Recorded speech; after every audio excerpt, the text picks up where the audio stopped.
Hey YouTubers, it's Charlie. So this is going to be my first Daredevil Season 2 video. There are a couple likely storylines that I think they're going to explore, like the Hand versus the Chased, the origin story for Elektra, some more backstory on Karen Page. So this is going to be a breakdown of all that stuff.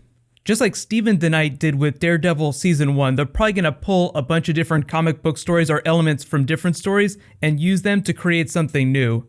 Like Daredevil Season 1 borrows a lot of inspiration from Frank Miller's Man Without Fear and from Daredevil Yellow, which are actually both origin stories. If you haven't read either of those, you should totally check them out. Elektra is a big part of Man Without Fear, and she actually starts out as something of an antagonist. She's one of those characters, when they introduce her, I hope she starts out, fighting Matt Murdock, and then slowly over time she becomes a hero, starts working with him. She's bounced back and forth between the Hand and the Chased in the comics, so she's just a little bit more fun when she's not like absolutely good or absolutely evil. There'll also be like a new mid-level boss, someone for Daredevil to kick the shit out of on his way to the big boss. And that'll just depend on whichever big villain group they go with. Of all the non-Kingpin villains that they teased in Daredevil Season 1, you have Madame Gao in the Hand. Madame Gao is more of an immortal Iron Fist character, so I think they're going to save her for that series. There were so many teasers during that Stick episode for Chased mythology that it makes sense that they would try to explore that in Season 2. Even though there's going to be new showrunners. There's a couple really big things they have to address in Season 2, regardless of which storyline they go with. They have to explain what the Shadow War is that's going on between the Chased and the Hand. They have to explain both those groups too. They have to address what Kingpin is going to do while he's in prison, and whether or not he's going to stay in prison for the duration of the season. Even if he's stuck in that cell, he can still be just as big a villain. That's part of the magic of being Kingpin. He's powerful even when he's behind bars. They have to explore Karen Page's mysterious past. She has a really infamous father in the comics. Way back during issues 56 and 57, she goes back to visit her family home and finds out that her father has become Death's Head. Not this Death's Head, this Death's Head. I know it gets confusing. There's like a number of people that have used the name Death's Head in the Marvel Comics. His name is Dr. Paxton Page, but he becomes a big villain for a brief period. Born Again is one of the bigger Frank Miller, Karen Page storylines, but in it, he treats her in just the worst possible way, so I don't see them doing a literal adaptation of Born Again. It's a great Matt Murdock story though. It's all about Kingpin finding out that Matt Murdock is the Daredevil and tries to systematically tear down his life and everyone around him. Karen Page just gets caught up in that. Just to give you an idea, think about Karen Page in Daredevil Season 1, and then imagine that character quitting Team Daredevil to go to Mexico to become a heroin-addicted porn star. Yeah, they're definitely not going to be doing that.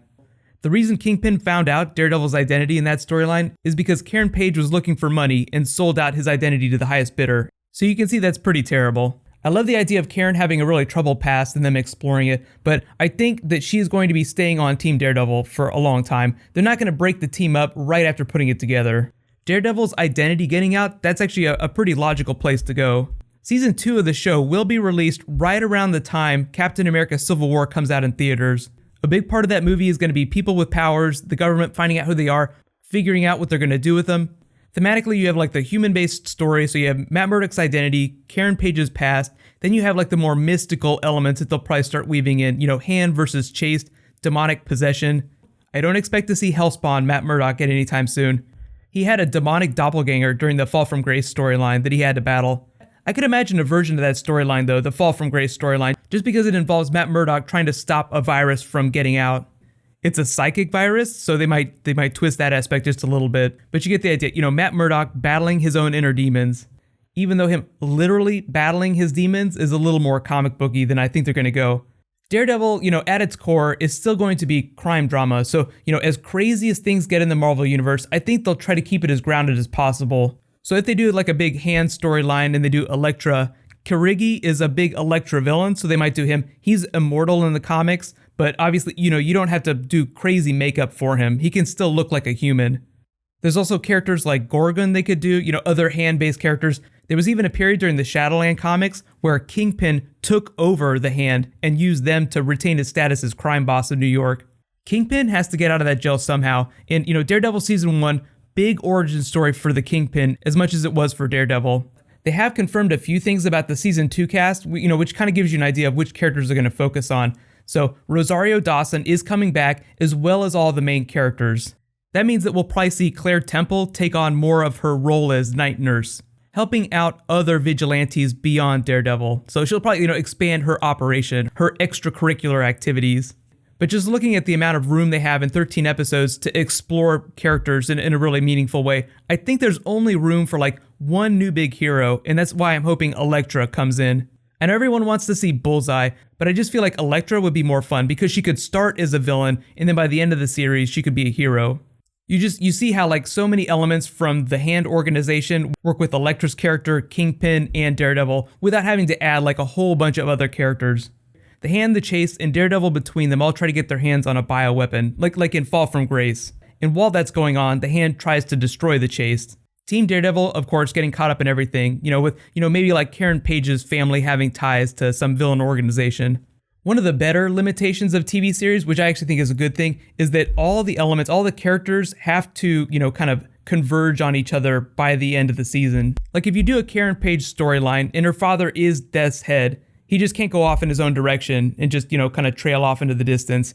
That has to loop back in on whatever's going on with the Hand and the Chase, as well as Daredevil and the Kingpin. So even if we do get a character like Elektra, like a really big character, they'll probably only spend like an episode or two explaining her backstory. If you do want to read a really awesome Elektra comic, it's kind of an origin story, but it mostly takes place in present day with her having, flashbacks, telling the origin story that way. It's Elektra Assassin. It's like her version of Dark Knight Returns, which is funny because Frank Miller wrote both of those comics. He wrote Elektra Assassin right after he wrote Dark Knight Returns. He was like at the height of his popularity. They had this goal. They wanted to kill a new character on every single page. That's how ultra violent the Elektra comic is. So if you want badass Elektra off on her own, just read Elektra Assassin. She did appear in the new Black Widow comic. It was kind of like Elektra versus Black Widow, which sounds just mind-blowingly awesome, but I don't think that Black Widow is ever going to appear on TV. Black Widow actually cross paths a lot with Daredevil just because they have a lot of very similar abilities. They're kind of both street-level heroes, even though Black Widow is technically an Avenger.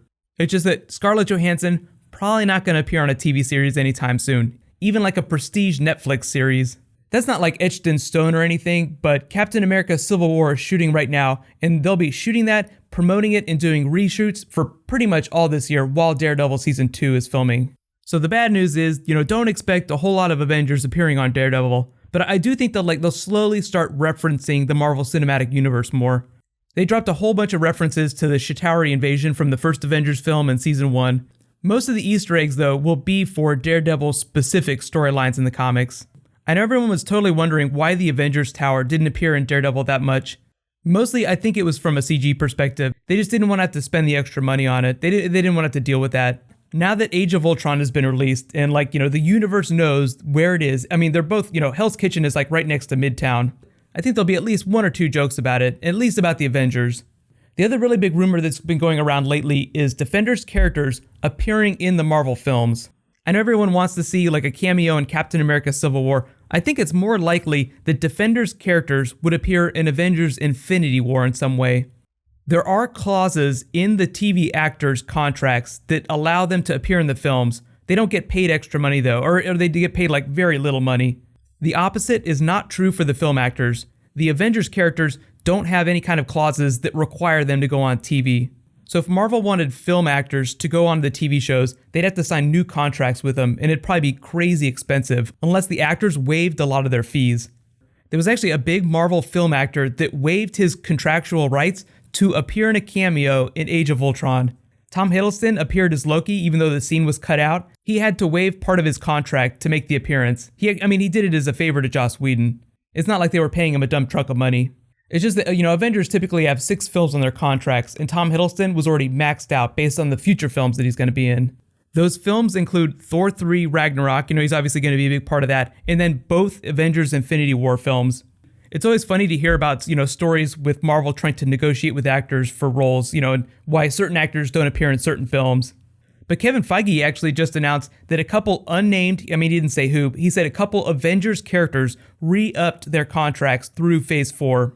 But of all the Avengers in general, I think that Chris Evans will probably be the first to leave the Avengers franchise, but that's just speculation. And that won't be till after Infinity War Part 2, so that's like a long ways off. So here's my big question for you guys. Which Marvel films do you want to see the Defenders characters appear in? Do you think it'll happen before Avengers Infinity War?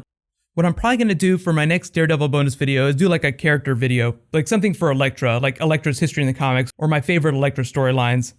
In related TV news, they renewed Agent Carter and Agents of S.H.I.E.L.D., so that's pretty exciting. I'll probably wait till after Agents of S.H.I.E.L.D.'s finale to do some more bonus videos for that, but be sure to subscribe to get everything. If there's any, bonus videos for any TV or movie related stuff, just leave your requests in the comments. It's going to be a really awesome summer. I'm probably going to start doing Ant-Man videos sometime soon too.